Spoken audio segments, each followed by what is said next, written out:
بالکل ٹھیک ہے. جو اکثر یہ دیکھا گیا ہے کہ آج کے شاعر جو ہیں دو چار کو چھوڑ کے جی جی جی.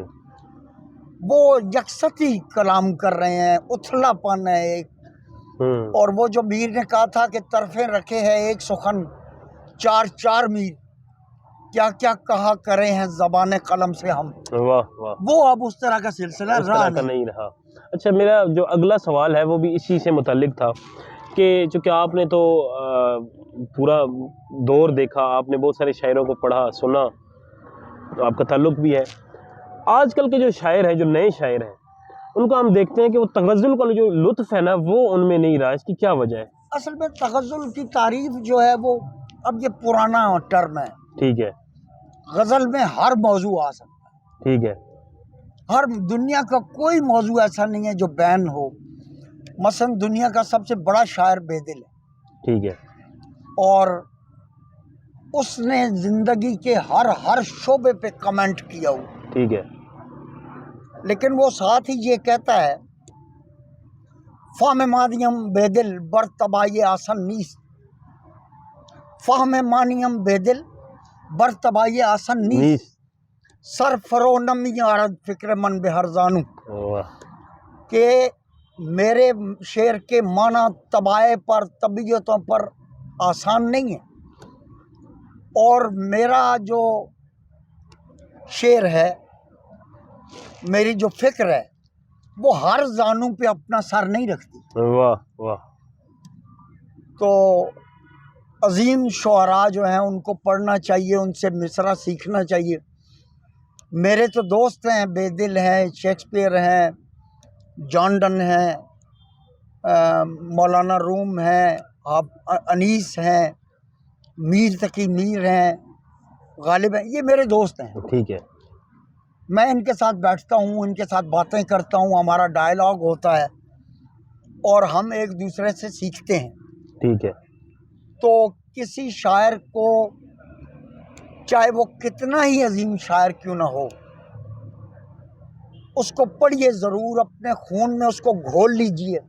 شعر ایسے پڑھیے جیسے عشق کرتے ہیں، اس کو اپنے خون میں گھول لیجئے، لیکن اس کو یہ اجازت نہ دیں کہ آپ کے اسلوب میں سے جھانکے. واہ بالکل. اس قیمت پہ آپ اس کو قبول نہیں کر سکتے نا. بالکل ٹھیک ہے. تو میری زندگی اس طرح کی کلاسکس کے، میں جدید شاعر نہیں ہوں جی، کلاسیکی شاعر. میں، مطلب میرا وے آف رائٹنگ جو ہے، مائی اسٹائلوگراف مووز فار کلاسیسزم، اور میں کلاسیکیت پسند آدمی ہوں. ٹھیک ہے. سماجیات کا آدمی ہوں، کوانٹم مکینکس کا آدمی ہوں. میں فلسفی کا اسٹوڈنٹ ہوں.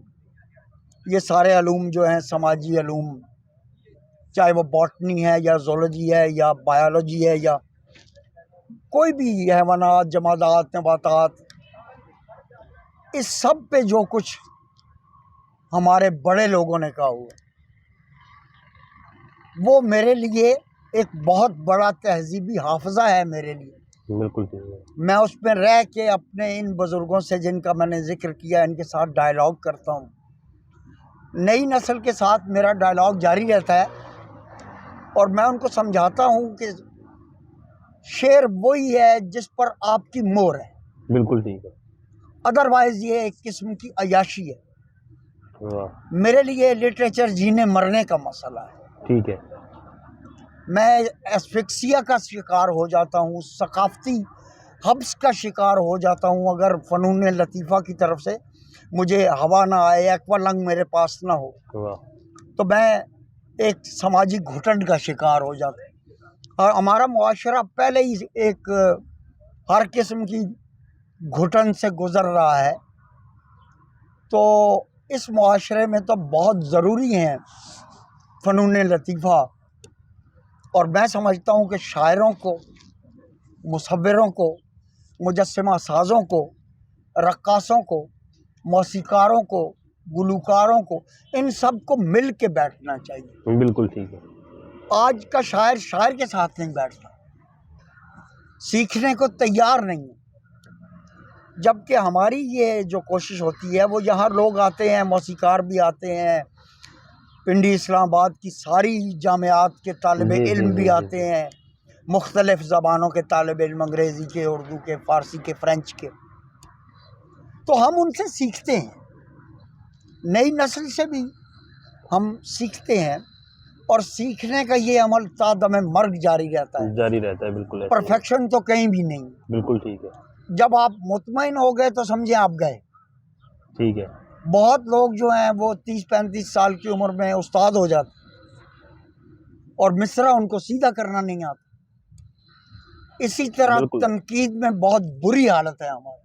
ٹھیک ہے، آپ یہ جو 70s کے ناقد ہیں ان کے بعد ایک نقاد کا آپ نام نہیں لے سکتے جس نے 70 کے بعد تنقید لکھنی شروع کی ہو اور کوئی ڈھنگ کی بات کی، تو وہ نہیں ہے۔ واہ، بالکل ٹھیک جی ہے، نہیں ہے۔ بالکل بالکل بالکل، آپ نے بہت اچھے طریقے سے اس کو ایلیبریٹ کیا۔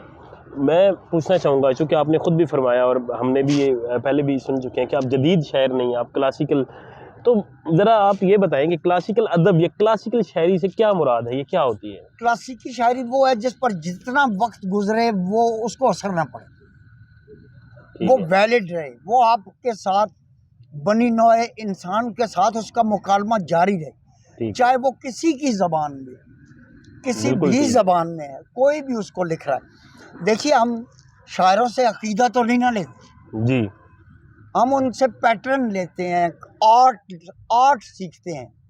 آرٹ کیا ہے؟ Art لائز in the concealment of art, واہ، بالکل ٹھیک، جس کے بارے میں اقبال نے کہا تھا کہ برہنہ حرف نہ گفتن کمال گویائی سے۔ تو اب شیکسپیئر ہے، یا جیسے میں نے ڈن کا ذکر کیا، یا بعد کے لوگ ہیں، عزرا پاؤن اشرف شعراء ہے جس نے ویسٹ لینڈ کی 65% رہنے دیا اور 35-40% کاٹ جی دی، جی، اور پھر وہ کہیں جا کے ٹی ایس ایلیٹ کی نظم بنی۔ تو جب تک ہمارے ادب میں تنقید کا فقدان ہوگا ہمارا ادب اپنی سطح سے نہیں اٹھے گا۔ ٹھیک ہے، ہمیں اپنی مقامی خوشبو کو گلوب کے ذریعے شیئر کرنا ہے، گلوبلی شیئر کرنا ہے، اور وہ ہماری جو خوشبو ہے، مقامی خوشبو، جو ہمارا کلچرل وارپ اینڈ ووف ہے، جو ہمارا کلچرل فیبرک ہے، ٹھیک ہے، جو ہمارے تہذیبی رگ ریشے ہیں، کلچرل فلامنٹس ہیں، ہم نے ان کو عالمی سطح پر، یونیورسل سطح پر، گلوبل یعنی آفاقی سطح پر ہم نے اپنا حصہ ڈالنا ہے، بالکل ٹھیک ہے، جیسا کہ ہمارے عظیم شعراء ڈالتے رہے۔ بالکل بالکل بالکل۔ اچھا سر، آپ کی ایک بہت مشہور زمانہ آپ کے کچھ شعر ہیں جو مجھے ذاتی طور پر بہت پسند ہیں، اگر وہ آپ ہمارے ناظرین کو سنائیں۔ ایک رنج بپیرا ہے زہر کیوں نہیں جاتا۔ جی وہ یہ بہت پرانی، جی جی، 30-35 سال پرانی چیزیں ہیں۔